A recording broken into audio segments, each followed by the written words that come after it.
Que a graça de Deus seja com todos vós e que cada um possa usufruir da presença do Espírito Santo em vossas vidas.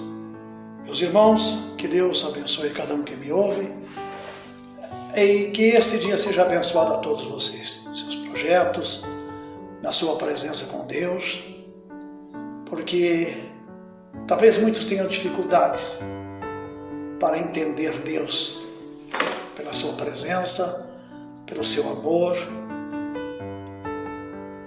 por não ouvirem que nós temos facilidade de acreditar apenas no que vemos. Por isso Israel cometeu tantos erros quando foi tirado da terra do Egito e demoraram 40 anos no deserto por falta de confiarem em Deus. Simplesmente isso, não houve nada mais disso, né?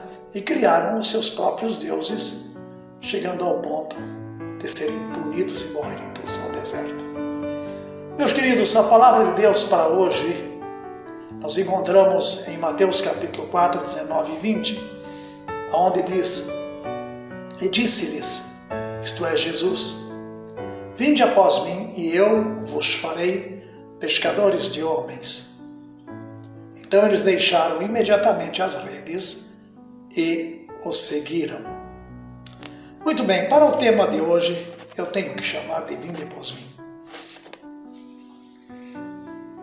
Durante todo esse percurso da minha vida, que na verdade já estamos chegando, como diz a história, no final da linha, porque passamos uma vida e quanto mais ela passa aqui, a vida física, mais nos aproximamos de Deus. E sempre que precisamos nos aproximar de Deus,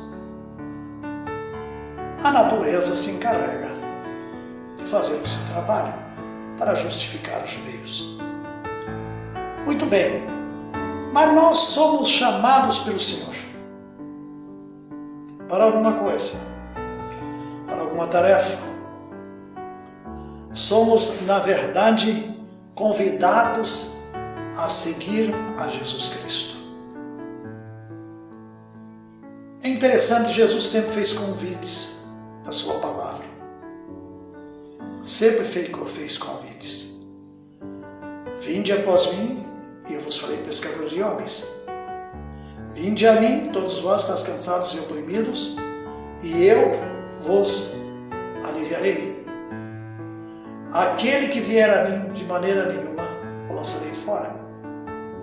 Quando eu for levantado e crucificado, todos atrairei a mim.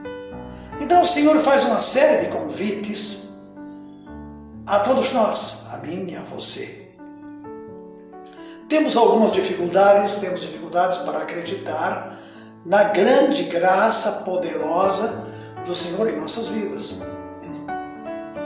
Temos dificuldades. Temos uma dificuldade enorme para confiar nesse Deus maravilhoso que na verdade está próximo de nós. Às vezes mesmo alguém doente passa a ter dificuldades de acreditar que Deus pode fazer maravilhas na sua vida. É verdade. Somos humanos e temos uma série de coisas que gostaríamos de fazer e não fazemos.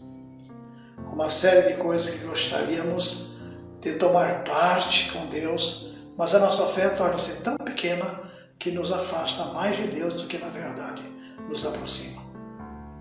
Observamos que quando o Senhor disse para Pedro: e te levará para onde não queres. Bom, agora já começa a mudar, está observando? É a terceira mensagem que eu falo, que nós não temos vontade própria. É o Senhor que precisamos permitir que o Senhor nos conduza. E quando o Senhor disse a Pedro: e te levará para onde não queres, este foi o novo e mais profundo chamado para um discipulado. Pois Pedro já ouvira uma voz, ou seja, uma vez, o chamado do Senhor lá no lago de Genezaré. Ele já ouviu. depois da crucificação e ressurreição, o Senhor já havia chamado Pedro para o discipulado, dizendo: segue-me. Vejam lá que nos textos que lemos, ele deixou as redes lá no lago de Genezaré e começou a seguir a Jesus. Ele não questionou a condição, o que seria ser feito dele, ou coisa parecida. Ele simplesmente abandonou tudo lá na beira do mar e começa a seguir a Jesus. É um tipo de discipulado, sim. Agora você note bem, que coisa interessante. O Senhor, lá no lago, depois da crucificação e a ressurreição, o Senhor já havia chamado Pedro para o discipulado. Ele disse: segue-me, como eu já disse. Por que então o Senhor chamou uma segunda vez? Se o Senhor já tinha chamado Pedro antes, por que chamou de novo? Será que teríamos resposta para isso? Porque eu vejo tanta gente falando sobre discipulado em igrejas. Discipulado, discipulado, discipulado, discipulado, discipulado para batismo, discipulado para ganhar para Cristo. Enfim, eu não sei bem se estamos usando os termos certos. É que existem dois tipos de discipulado. Um discipulado exterior e um discipulado interior.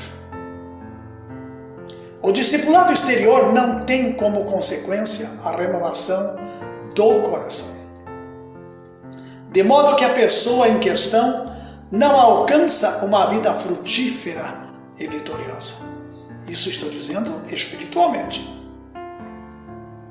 Mas o discipulado interior tem como consequência uma renovação radical. Alguém perguntou uma vez para mim se eu era radical. Eu falei: demais, ao ponto de incomodar as pessoas. A ausência de poder dos cristãos nos dias atuais tem a sua origem no fato de seguirem o Senhor apenas exteriormente. Então o que nós estamos tendo hoje? Temos que criar motivos dentro da igreja para atrair as pessoas e querer que elas mudem. Ali começa aquela história: o Senhor me mostrou, o Senhor me revelou, tem alguém aqui com esse problema, aquele problema, o Senhor quer mudar a tua vida, o Senhor quer fazer isso, o Senhor quer fazer aquilo, mas nada mais do que coisas exteriores. Não temos, na verdade, a origem do fato de seguirem o Senhor interiormente, apenas exteriormente. Você tem que dar aqui o dízimo, você tem que dar aqui a oferta, porque Deus vai te abençoar. Você tem que fazer alguma coisa externa para que as coisas aconteçam. E passo a ser um discípulo convencido de que eu sou abençoado mediante uma barganha. E o meu trabalho passa a ser simplesmente exterior. Queremos nos examinar seriamente e orar? É difícil, parece que não é assim. Quantas reuniões de oração tem na tua igreja? Quantas vezes você reúne, ou seja, no templo, com a sua igreja? Quantas pessoas se reúnem para orar? Bom, o discipulado interior começa agora, no momento que eu começo a chegar diante de Deus e me confessar diante dele e dizer das minhas limitações, dos meus erros. Se eu não começar a me limitar, a dizer ao Senhor: Senhor, olha, eu sou fraco e eu estou aqui por tua misericórdia, e eu começar a dizer a Deus das minhas limitações e dizer: Senhor, toma conta de mim, examina meu coração, muda a minha vida, e realmente eu fui lá para orar. Senhor, guarda-me de te seguir apenas exteriormente. Você já notou como as pessoas gostam de exibir o que tem quando vão ao culto? Uma corrente de ouro, uma pulseira de ouro, um carro novo, como se isso mudasse alguma coisa. Não muda nada. Se Deus se permitiu ter alguma coisa, amém. Mas se não permitiu, amém. Ele sabe o que é bom para você. Ele sabe por que ele está fazendo isso com você. Aquele que não conhece o discipulado real, que não segue Jesus de todo o coração, carrega as consequências. Falta-lhe o poder do alto e em sua vida não há o amém que vem do santuário celestial. Por isso, meu irmão, ser discípulo de Jesus é renunciar a si mesmo.